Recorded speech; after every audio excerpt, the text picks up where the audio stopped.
nossos corações abriguem o olhar amoroso de Jesus, que sempre nos deseja a sua paz. Mas ela tem que encontrar morada em nós, porque a paz é uma concessão do Mestre, desde que eu me disponha a ser pacificado. Embora seja uma palavra muito simples, pacificação, mas é de uma dificuldade, sabe? Nós temos o hábito de dizer que até a mosca tira a nossa paz. Olha o poder que uma mosca tem, ou que nós a damos.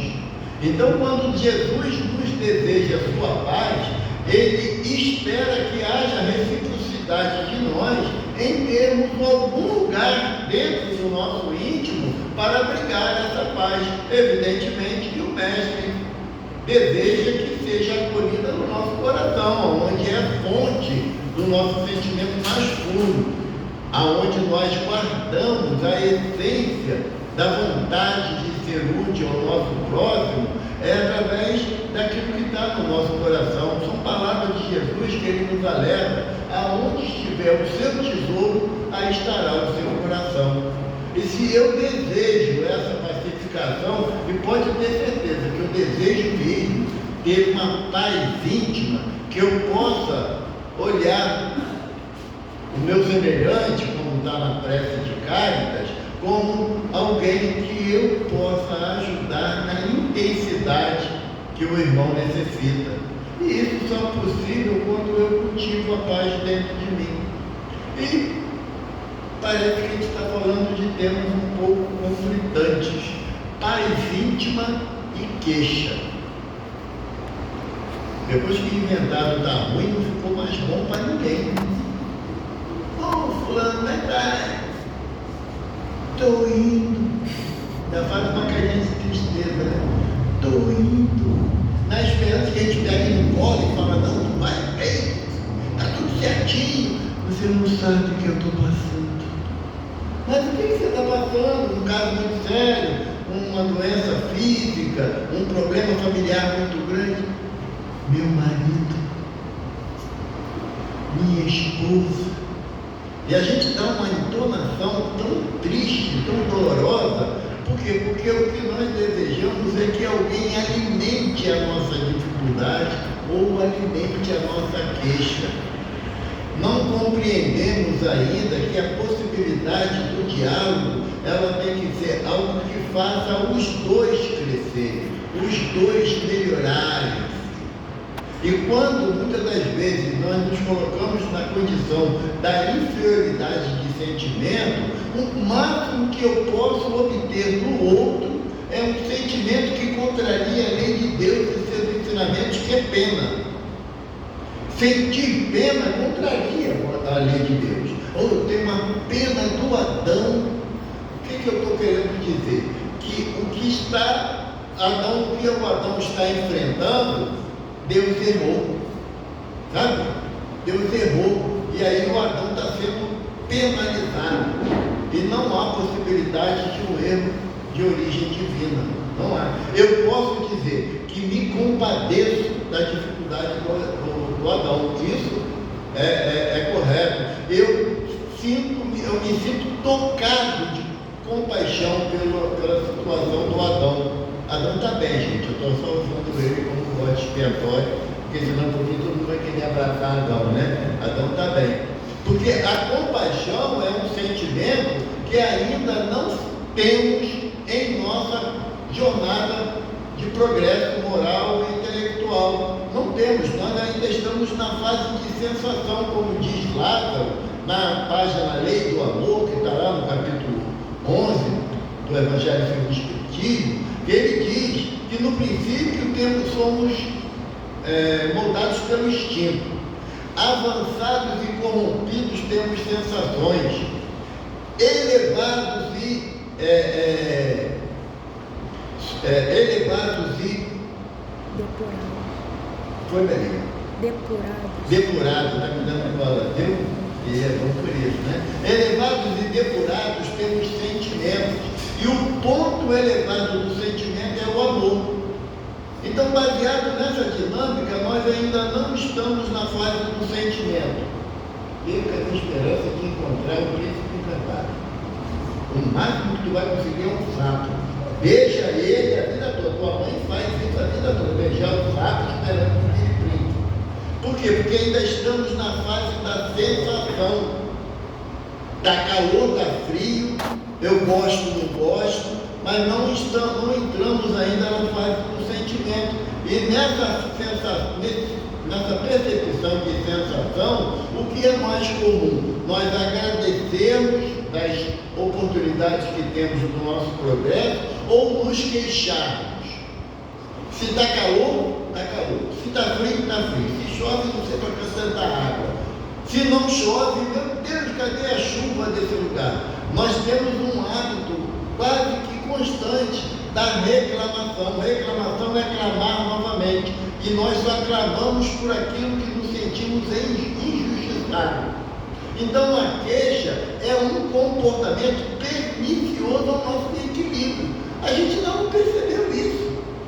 Emmanuel, que graças a Deus sempre vem em nosso socorro, como na página inicial, ele também vem nessa página do Vinha de Luz, que o Ivan citou para nós, no capítulo 118, o título da página é queixas.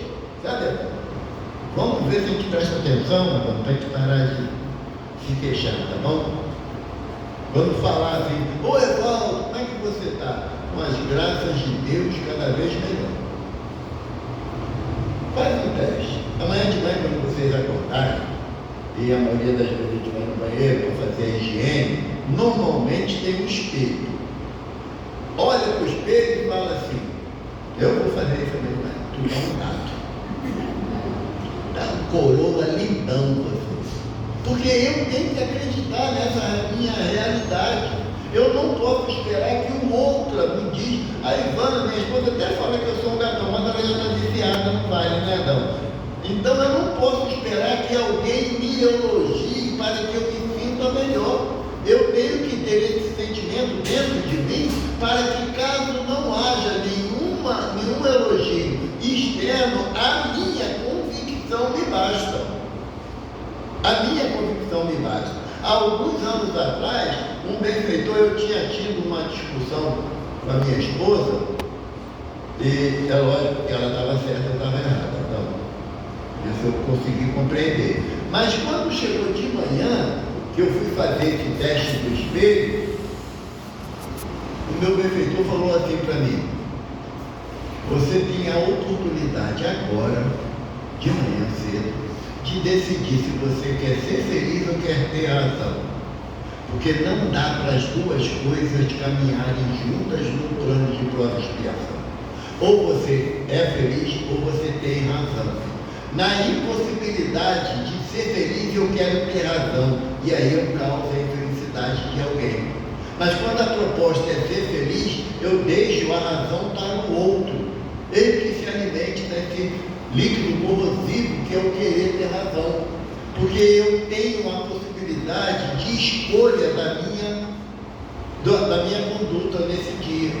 Mas aí, como essa escolha não é algo ainda adquirido pelo esse espírito que nessa encarnação se chama Evaldo, eu recorro ao auxílio de Emmanuel, que nos fala assim, nessa página. Uma citação de Tiago, na carta de Tiago, capítulo 5, versículo 9. Irmãos, olha só, escuta, Bela. Não vos queixeis uns contra os outros, para que não sejais condenados. Olha que coisa. Não dá para reclamar de ninguém, Renato. Mesmo que a pessoa fira os teus princípios de comportamento, você não tem o direito de queixar-se de ninguém. Porque se você não pode ajudar a pessoa na sua dificuldade, você entra em prece por ela. Porque a queixa vai fazer com que a distância, a animosidade aumente. E nesse processo, você vai ser condenado a estar distante de uma pessoa que você até gosta dela. Mas é impossível ficar perto dela, ela só sabe reclamar. Aonde que eu me distancio dessa possibilidade da reclamação constante, que que eu possa apontar simplesmente para aquele que está junto de mim, que só reclama. Na maioria das vezes, essa pessoa ainda não tem o conhecimento que a doutrina dos Espíritos me oferece, que o Evangelho me oferece, para que possa compreender que há possibilidade de eu resolver as questões que dizem respeito a mim. Eu não tenho como mudar uma vírgula na vida da Amanda ou do Ivan, não tenho. Mas na minha vida eu tenho um domínio quase que completo, porque ainda não tenho um domínio completo pela minha inferioridade moral. Mas eu tenho a possibilidade de mudar todos os contextos que eu entendo que não são bons. Todas as vezes, está lá a Joana de Anjos falando para a gente no Homem Integral, todas as vezes que eu identifico o erro de alguém, eu estou dizendo para mim mesmo que aquela atitude me incomoda, então eu não tenho o direito de reproduzir esse erro. Se eu já consigo identificar o erro em alguém, a minha consciência está me dizendo, se você acha errado e condena a atitude do irmão, você não tem mais o direito de cometer o mesmo erro. Assim, nessa postura, eu começo a tomar mais conta da minha vida do que do próximo. Porque a minha atitude da queixa sistemática, já viu uma pessoa que quando você chega e fala assim, ô fulano, como é que você está? Ah, não quero nem saber. Eu estou muito bem, acordei maravilhosamente bem, meu dia foi sensacional, é assim, passou? Não, começa aquele relatório de dificuldades, faltou água lá em casa, a luz está piscando, olha, o gás está no final. A gente sabe o que acontece isso. Tem a possibilidade de realmente estar assim. Mas qual a possibilidade desse interlocutor, dessa pessoa com quem eu estou falando, resolver para mim de fazer a água chegar na minha torneira, da luz ficar estabilizada e ele comprar um gás para mim? Qual a possibilidade? Quase nenhuma. Primeiro que as duas propostas ele não tem nenhuma gerência da água e da luz. A terceira, se ele é meu amigo, de repente ele está tão duro quanto eu. Então eu só estou querendo passar adiante um problema que cabe a mim resolver, pelas mais diversas formas. Agora, o que acontece? Quando alguém começa a falar uma relação de dificuldade, aí eu falo, tu não sabe de nada. Isso daí é quinto. Agora comigo, meu joelho está doendo, as minhas costas estão horrível, eu estou com o cabelo caindo e eu começo a querer fazer uma disputa de problemas maiores. Então é por isso que Tiago fala para a gente não nos queixarmos uns dos outros. E quando ele fala de um dos outros, é eu me queixar de mim para você também. É buscar a coerência de entendimento que nós estamos num plano de prova e expiação. O que isso quer dizer? Que é um plano onde abriga espíritos recalcitrantes do erro. Ou alguém aqui se considera bom o suficiente para ir morar em Júpiter? Lá tá bom, o negócio lá é bom. A encarnação dura 500 anos. Eu falei isso numa casa, aí uma senhora falou assim, 500 anos? Eu não vou ficar casado com aquele traje esse tempo todo mesmo. Porque a gente já sofreu o problema que a gente está carregando aqui, né? Mas ela não estava perto não, mas ela falou isso, falou. Então essa questão da queixa, nós temos que começar a entender, e Emmanuel nos faz uma proposta de análise. Ele diz assim, a queixa nunca resolveu problemas de ordem evolutiva. Já viu alguém progredir na vida só se queixando? Entretanto, aí vem uma coisinha bem pessoal. Se os aprendizes do Evangelho, quem se considera aprendiz do Evangelho? O Santo Espírito levantou a mão, a matéria está com vergonha. Quem está encarnado está com vergonha. Se os aprendizes do Evangelho somassem os minutos perdidos nesse falso sistema de desabafo, eu tenho todo o direito, diante de uma dificuldade que eu estou enfrentando, eu buscar um ombro amigo para colocar as minhas dores. Não tem nada de errado nisso. O que vai determinar a forma como eu vou fazer é a condução das minhas palavras. Porque Porque aquele que adora se queixar, ele sempre se coloca na condição de vítima. Nunca fez nada. Está sofrendo porque Deus está castigando ele, porque o chefe é muito exigente, porque o filho é assim, o marido é assado, a esposa é complicada, o pai é assim, a mãe deixou de fazer tudo. Ele sempre se coloca numa questão de uma vitimização. Então o Emmanuel está falando que é o falso, os minutos perdidos num falso sistema de desabafo. Eu posso chegar perto de um amigo e falar: cara, me ajuda a fazer uma prece que está grave, a situação está complicada, mas eu tenho fé em Deus que vai passar. Lembra da história do Chico? O Chico passando por um momento muito conturbado. Olha, apesar que Chico teve vários momentos conturbados na existência física dele, né? Mas teve um momento que estava muito difícil para ele, com dores físicas, além dos ataques que ele recebia da sociedade como um todo, além das perseguições espirituais que ele enfrentava cotidianamente. E ele, no momento de prece, Emmanuel se apresenta e pergunta para ele o que acha. Ele falou: seu irmão, não está fácil carregar a minha cruz. Se eu não podia, recorrendo a Maria Santíssima, buscar uma palavra de alento para mim, isso é desabafo. Isso é desabafo. Buscar uma palavra de alento não é a solução dos problemas da gente, que ninguém tem essa possibilidade a não ser Deus. Mas buscar uma palavra de alento. Aí Emmanuel fala para ele: Chico, falar com Maria não é uma atividade muito fácil, devido às inúmeras tarefas que esse Espírito preside. Vamos ver o que eu consigo.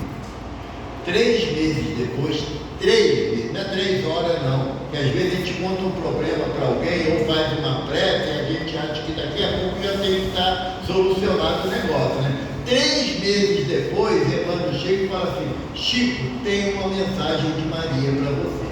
Ele, mais do que depressa, eu tinha até esquecido que ele tinha pedido isso para Emmanuel, né? Ele, mais do que depressa, pegou um papel, um lápis: pode ditar, seu irmão. Ela mandou te dizer que isso também passa. Essa frase tem um significado muito importante que muitas das vezes nós não percebemos. Porque aquilo que hoje é um problema absurdo, amanhã eu começo a entender que eu tenho a possibilidade de analisar melhor esse problema. Na segunda-feira, eu percebo que esse problema, ele, embora seja de muita preocupação, mas eu vou encontrar um meio de buscar a solução. Na terça-feira, eu falo: cara, esse problema já foi grande, hoje ele não é tão grande assim. Na quarta-feira, eu falo: quanto tempo perdido analisando uma coisa que eu não tinha condições de resolver. Então, quando Maria traz essa frase para Chico, isso também passa, ela vem dizer o quê? Que os momentos de tristeza que nós enfrentamos, e são momentos de provação da nossa fé, porque tem um ditado antigo que diz que barriga cheia, goiaba tem bicho. Você está com fome e nem abre a goiaba, porque se tiver bicho, vai comer ela com bicho e tudo. Agora, quando nós estamos diante de uma dificuldade, que não é uma dificuldade muito premente para nós falamos normalmente o quê? Depois eu penso nisso. Agora não vai dar. Tem coisa mais importante para fazer. Então, esses momentos de conturbação passam. É a afirmação de Maria. Eu não sinto a menor dificuldade de compreender essa orientação de Maria Santíssima. Mas também, quando Chico, no momento, ele tinha recebido uma notícia muito boa da vida pessoal dele, que era um sobrinho que estava com uma doença muito séria, sabe, Adão? E conseguiu, através do tratamento médico, se libertar daquela doença. Chico, numa alegria muito grande, ele olhou que ele pegou, quando Emmanuel ditou essa frase para ele pegou a tampa da caixa de sapato, de papelão. A humildade de Chico era uma coisa que me constrange bastante, sabe? Ele pegou a tampa da caixa de papelão e escreveu outra mensagem. Isso também passa. E botou pendurada na porta do quarto dele, na parte interna. Porque ele, quando estava triste, ele ia para o quarto para orar. Quando ele fechava a porta, ele lia. Isso também passa. Mas nesse dia de alegria intensa, ele também foi para o quarto, na sua prece, espiritualidade através dos médicos para o tratamento do sobrinho. Quando ele fecha a porta, ele lê. Isso também passa. Que os momentos de alegria também são passageiros. Eles não são permanentes. Então, tanto que 1 ano depois, esse sobrinho dele desencarnou daquela doença que se iniciou, teve um princípio de tratamento bem razoável, mas depois voltou, porque era uma necessidade de provação do sobrinho, e o sobrinho de Chico veio a desencarnar. Então nós temos que ter a consciência que diante das dificuldades que nós enfrentamos, nós sabemos que elas passarão, sem sombra de dúvida, da maior como da menor, mas também os momentos de alegria, de felicidade também são passageiros, são provisórios, porque ainda, como dizem Eclesiastes, a felicidade não é deste mundo. Não sendo desse mundo, Kardec pergunta: o homem pode almejar o desejo de ser feliz ainda aqui na Terra? E os espíritos benfeitores dizem que sim. A felicidade relativa é possível. Para isso, basta cumprir a lei de Deus. Cumprir a lei de Deus na sua integralidade. E aí os Espíritos dizem, e quando o homem se afasta da lei de Deus, ele é infeliz e na sua infelicidade pratica o mal. E qual é, na maioria das vezes, o resultado da prática do mal? A queixa. Porque é sempre culpa do outro. É sempre culpa do outro. Então, Emmanuel continua para a gente. A palavra lamentosa desfigura muitos quadros nobres do caminho, além de anular grandes cotas de energia improficuamente. A palavra lamentosa desfigura muitos quadros da vida. E é verdade. Quem já trabalhou aqui com irmãos em situação de rua, você vai encontrar de cada 10 irmãos, 9 se lamentando, reclamando, se queixando. E um vai falar assim para você, como eu já ouvi algumas vezes: então, estou nessa situação pelo meu orgulho e meu egoísmo, por não aceitar ser chamado a atenção naquilo que eu estava errado. Mas a maioria vai dizer que está ali porque por causa da família, por causa da sociedade ou por causa do vício. Mas o vício é uma ação interna. Eu não posso acusar ninguém pelos vícios que eu adquiri nessa existência. Eu não posso acusar ninguém pela essa responsabilidade. Ela é minha. E eu tenho que entender essa responsabilidade e me esforçar para mudar essa situação. Então a palavra lamentosa, ela sempre tira o brilho de uma ação benfazeja. Lá na nossa casa, no Centro Espírita Casamento Chico Xavier, nós temos uma atividade de tratamento espiritual com o benfeitor Herman Coates, Dr. Herman.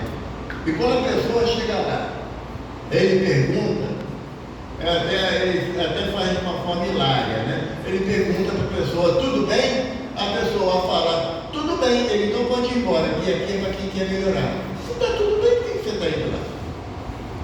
Aí a pessoa já sabe como é que tem que dar a resposta: não, quero melhorar, estou melhorando. E ele, quando pergunta, fala assim: e daí, tudo bem, Renato? Aí o Renato faz aquela carinha de Shrek, né? Estou indo. Aí ele fala: vai no caminho de Jesus. É o único caminho que proporciona felicidade ao espírito. O caminho de Jesus. Não é indo para qualquer lugar. Tem uma imagem que está no Alice, País da Maravilha, ela fugindo da rainha de copas que queria matá-la, e ela correndo desesperada pela floresta, chega numa estrada com uma bifurcação. E ela, naquela ansiedade: para onde eu vou, aparece o gato na árvore, aquele gato tigrado na árvore. E ele pergunta para ela: para onde você quer ir? Ela fala: qualquer lugar. Ele diz: então escolhe qualquer caminho, que se você não tem direção, qualquer lugar serve. E se você diz que está indo, você não tem determinação de onde você quer chegar. A tua proposta de estou indo é o início de uma queixa. Porque se o doutor Herman desse confiança para a gente e falasse assim: mas está indo como? O que está acontecendo? Pronto. Era a chave para o meu rosário de tristeza, de lamentações e de críticas, de queixas. Vai me ajudar? Não. Viu? Já percebeu que alguém quando começa a reclamar muito, se queixar muito de alguma coisa e que você precisa se afastar, dar a continuidade na sua responsabilidade, a pessoa já ouviu alguém falar assim: ah, eu me queixei tanto com você, agora eu estou leve? Já ouviu alguém falar isso? Não. A pessoa sai dali em baixo astral e você também. Porque absorver aquelas queixas repetidas da pessoa nos tira de um equilíbrio que eu falei no início. Acaba tirando aquilo que a gente já tem pouco, que é a paz íntima. Então, a queixa, ela só tem como finalidade trazer pensamentos e sentimentos deletérios, desnecessários para a nossa caminhada. Eu, depois dessa página, eu começo a tomar conta da minha conversa com minhas filhas, com a minha esposa. Será que eu estou reclamando muito? Se eu estou me queixando muito? Eu tenho que fazer essa análise. Porque a primeira orelha que escuta é a boca que está perto. Eu não posso esperar alguém chegar perto de mim e dizer: poxa, você está reclamando de tudo. Eu não posso esperar isso. Eu tenho que ter a minha consciência do nível que eu coloco a minha argumentação para alguém. Se todas as vezes que alguém chega perto de mim e me dá um bom dia, e tudo bem? Não. Sabe? Será que a minha vida representa toda essa negatividade? Ou eu desejo que a minha vida seja baseada no positivismo do amor do Mestre Jesus? É promessa dele, não é verbo alto não. Ele diz no Evangelho de Mateus: estarei convosco até o fim dos tempos. E se eu posso contar com a presença de Jesus, cara, na moral, o que eu preciso mais? Senão, desculpe o termo mais pesado, tá? Não, senão vergonha na minha cara. Dr. Ema, ele fala muitas das vezes, né, que a pessoa passa por uma síndrome muito séria, FVC. Né? FVC, sabe o que é? Falta de vergonha na cara. Ele fala assim mesmo, não fala? Ele fala assim mesmo, por quê? Porque nós somos participantes de uma doutrina de esclarecimento. Ninguém aqui é levado a tomar atitudes baseadas na opinião de uma pessoa.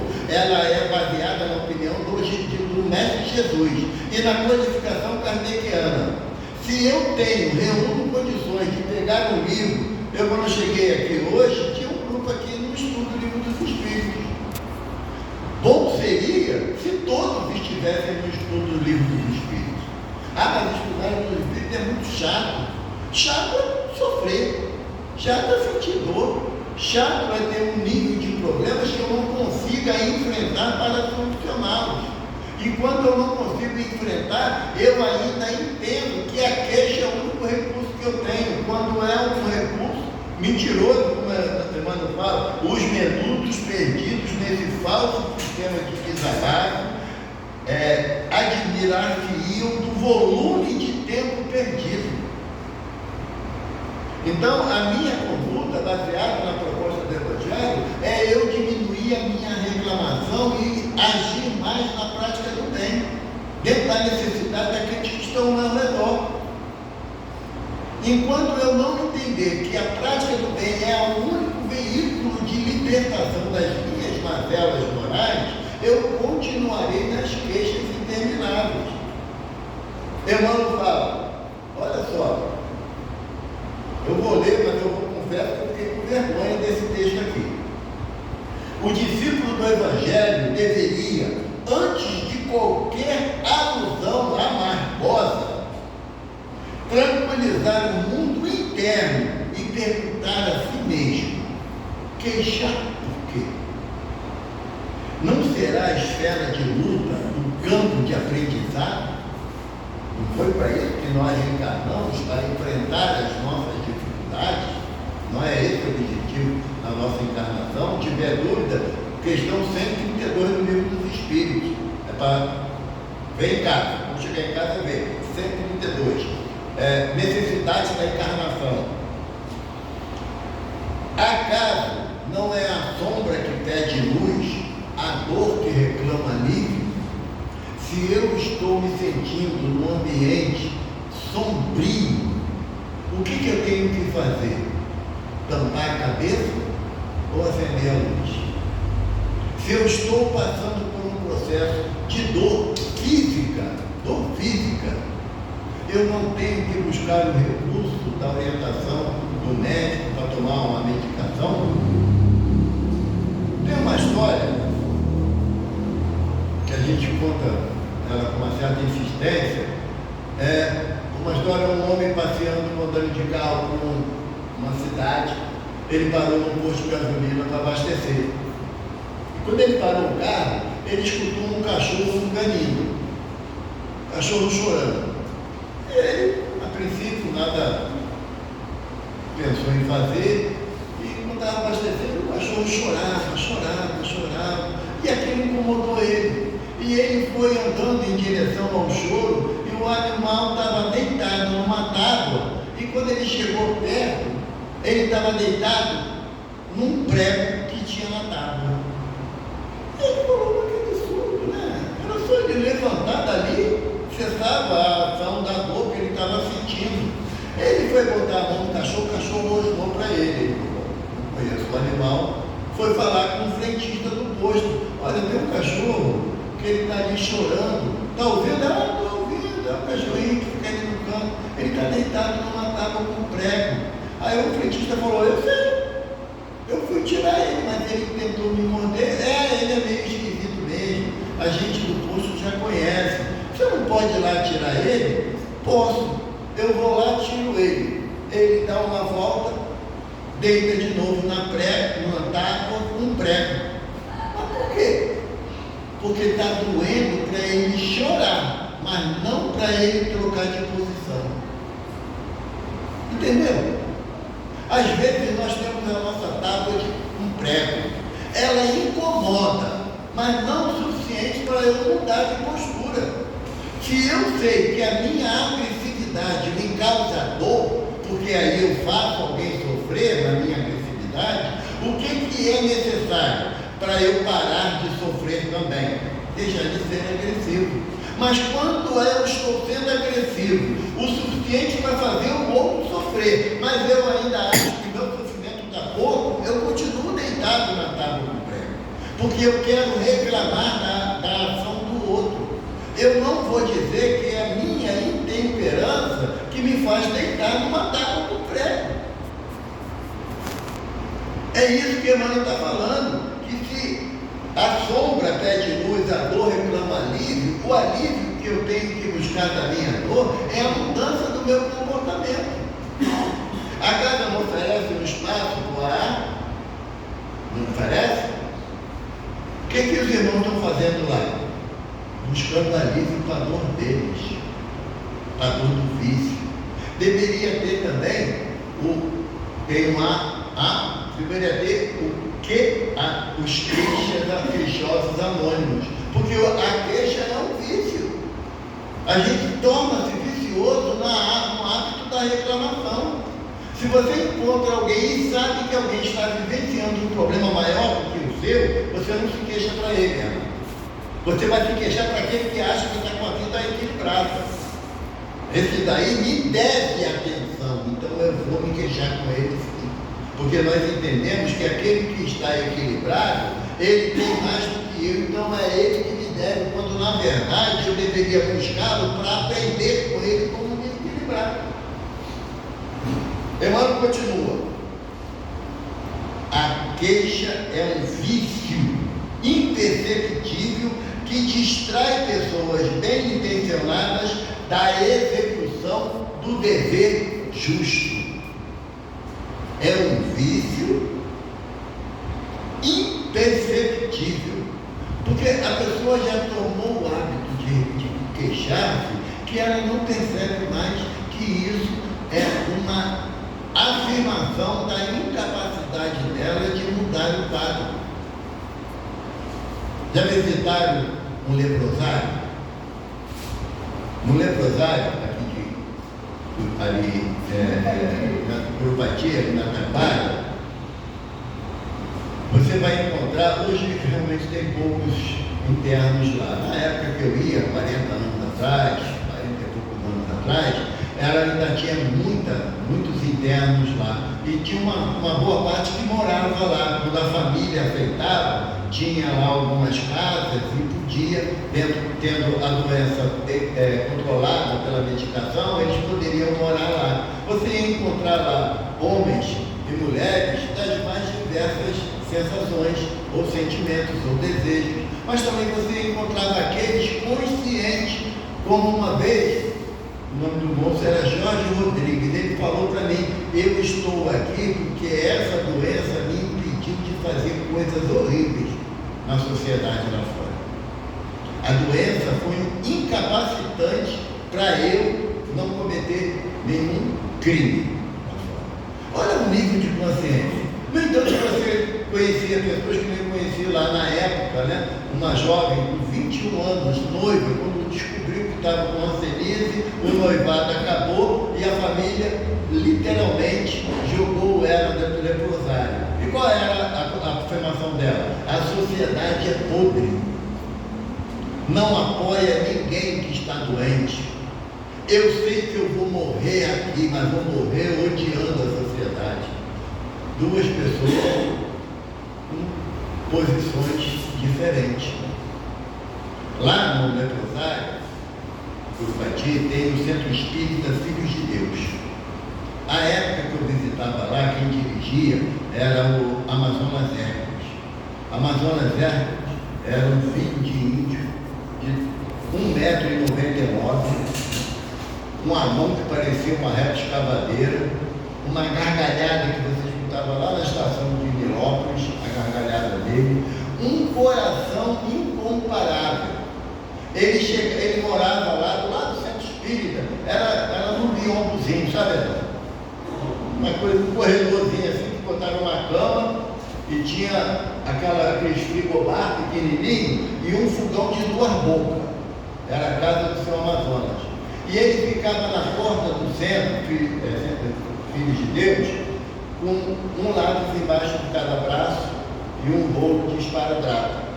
E quando passava alguém que dava bom dia para ele, ele, meu filho, minha filha, você pode fazer um favor, pode prender o lápis aqui no meu cotoco, com a minha mão, que ele já tinha perdido as falanges dos dedos, só tinha as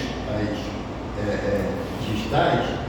Pode prender aqui um lápis em cada mão com esparadrapo, porque eu preciso datilografar mensagens de e-mail para distribuir para as pessoas. Seu Amazonas, a amputação dói um pouquinho, porque a amputação era feita com bisturi elétrico. E se tivesse que amputar essa falange aqui, essa que estava contaminada com a hanseníase, eles amputavam aqui, onde tinha terminações nervosas.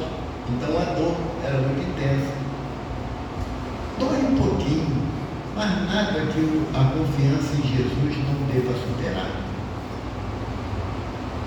Você tinha vergonha de ter resfriado e reclamado que estava resfriado. Tinha vergonha, sabe? Então você começa a conviver com a dor do próximo e você começa a ver que a sua é um incômodo. É um incômodo. Me perdoe a ausência. O Sr. José do Espírito Santo, me perdoe a ausência. Quantas vezes vocês viram a Márcia se desesperar pelo problema que ela enfrentou? Quantas vezes? E ela maldizer a Deus, a Jesus, a espiritualidade pelas dores que ela sentia, e não eram poucas dores, não. Não era, não. Porque a Márcia é do tipo de pessoa que chora, mas não geme. Então, ela, a meu ver, poderia dizer que ela tinha vários motivos para se queixar. Mas a única frase que eu ouvia de Márcia era sempre assim: que Jesus me dê força para enfrentar a minha luta até onde Deus achar que eu devo ir. Então, não é querer enaltecer a figura da Márcia, não, porque ela também, como todos nós, tem as suas dificuldades. Mas nós temos exemplo na nossa casa, aqui nesse lar, aonde nos ensina que a queixa não é produtiva. A resignação é. No Evangelho segundo o Espiritismo tem a base na obediência e resignação, ditada pelo Espírito Lázaro. E ele fala o quê? Que a obediência é o consentimento da razão. Eu sou obediente porque sei que é o melhor que eu tenho que fazer. É racional ser obediente. Porque se eu não usar a racionalidade para ser obediente, eu vou me revoltar contra Deus. E ele diz que a resignação é um consentimento do coração. Se eu tenho no meu íntimo a certeza absoluta que Deus me ama, que Jesus, Ele é o meu pastor, então eu enfrento as minhas dificuldades na certeza do amparo que eu recebo. E não ponderar que o meu problema é maior do que a minha fé em Deus, minha fé em Jesus. A fé, fala o Sr. Allan Kardec, na primeira folha do Evangelho segundo o Espiritismo, a fé raciocinada é aquela que enfrenta a razão em todas as épocas da humanidade. Se eu cultivar no meu íntimo a fé raciocinada, os motivos das minhas queixas se dissiparão. Os motivos das minhas queixas se dissiparão. Eu enfrentarei as causas das minhas dificuldades, mas eu me enfrentarei com uma honradez, como Paulo de Tarso fala. Fiz a minha carreira, guardei a fé, já não vivo em mim, mas o Cristo em mim vive. É essa a proposta de Emmanuel nessa página, simples, mas de profundidade enorme. E ele encerra assim: a queixa não atende à realização cristã. A queixa não atende à realização cristã. Em parte alguma, não atende à realização cristã, em parte alguma, e complica todos os problemas. Lembra-te de que se lhe deres a língua para se queixar, conduzir-te-á à ociosidade. Eu não posso fazer nada, tudo está errado na minha vida, eu sou um zero à esquerda, eu não tenho ânimo para fazer nada. É isso que eu não posso fazer. Porque se você usar a língua para queixa, para reclamar de tudo, você entra numa ociosidade patológica. Você não tem mais ânimo para nada, nem para vir na casa espírita. Porque você vai vir aqui, vai ouvir o que eu não quero, eu venho falar o que eu não quero ouvir, então estamos no mesmo lado. Ele continua: se deres a língua, conduzir-te-á à ociosidade, e se lhe deres o ouvido, te encaminhará à perturbação. Quando você chega perto de alguém que é um rosário de lamúrias, de lamentos, de queixas, se você não tiver um equilíbrio emocional, você sai dali arrasado. Você sai dali com um desequilíbrio tão grande que você entra na ociosidade daquele que falou, porque você não oferece elementos para mudar a tua conduta. Se você não adianta querer fugir, não, tá bom? E lá vem Ligiane, que reclama até do mosquito que passou. Eu vou por aqui. Não, não é essa a proposta, não. Porque Jesus tira da gente muitas possibilidades do isolamento. Entre elas, ele fala para nós: não fuja de quem te chama e nem negues a quem te queira tomar emprestado. Eu conversava essa semana com a Isabela. Essa frase de Jesus me pegou na curva. Não fuja de quem não fuja de quem te chama e nem negue de quem te queira tomar emprestado. Eu antes falava: não negue de quem te peça, sabe? Não, é de quem te pede emprestado a paciência, o ouvido, a caridade do olhar amoroso. Tudo isso a gente está emprestando ao outro, que nos pede esse auxílio. E Jesus diz que eu não tenho o direito de me desvencilhar. Só porque a Ligiane reclama de tudo, ela reclama de tudo porque ela não tem a consciência que a doutrina espírita me dá. O que eu posso fazer? Ligiane, eu não posso resolver todos os seus problemas, mas eu frequento uma casa onde eu estudo o Evangelho de Jesus e muitos esclarecimentos eu tenho. Quer ir lá comigo? Eu posso fazer isso. Ou a gente simplesmente ouve aquele caminhão de lamúrio, a vida é assim mesmo, fica com Deus, vira as costas e vai embora. Não é isso que Jesus está me falando. Não é essa a proposta. Se eu exerci o meu direito de ouvir a lamúria de alguém, eu tenho no mínimo a responsabilidade de indicar o caminho, mano. Ah, não, coisa de espiritismo eu não gosto não. É meio esquisito isso. Falei hoje, né, vindo para cá, Raul Teixeira, um palestrante muito conhecido, ele fala uma das verdades que não tem para onde fugir. Ele fala que para ser espírita não é para qualquer um, não. É para quem aguenta. É para quem aguenta.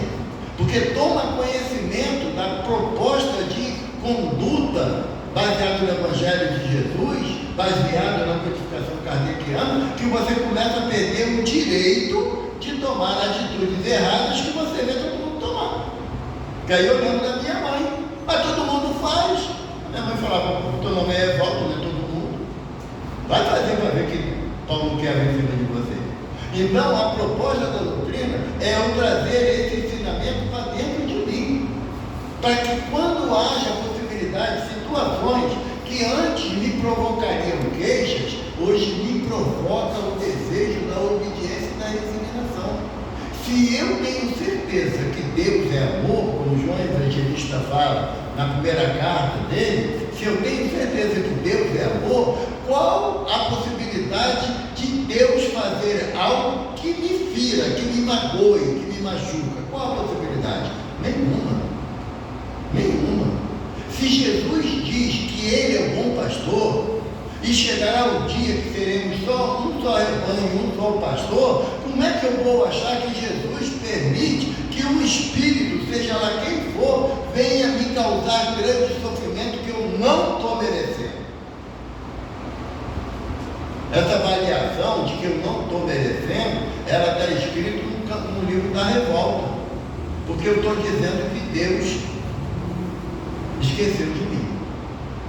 Eu estou dizendo que a minha confiança em Jesus passa por não ter problema. Relembro, estamos num plano de prova e expiação. A felicidade não é desse mundo. Mas não quer dizer que nós estejamos aqui única e exclusivamente para sofrimentos permanentes, que não é esse o desejo do Pai. O desejo do Pai, através de Jesus, Ele nos propõe: se quiseres vir após mim, negue a si mesmo, tome a tua cruz e siga-me. Negar a mim mesmo é entender que as propostas de renovação de conduta não podem gerar queixas, tem que gerar agradecimento a Deus pela misericórdia da aprovação. Para encerrar, trazer a nossa lembrança o livro de Jó, que está no Velho Testamento. Jó, num curto período de espaço, ele perdeu toda a sua plantação, seus 11 filhos e toda a criação da sua fazenda, e contava mais de 500 cabeças de ovelhas e bodes. Ele perdeu tudo numa curta fração de tempo. Em todos os momentos que vinha uma tribulação para a sua vida, ele falava: Deus deu, Deus tirou, bendito seja o nome do Senhor. Graças a Deus.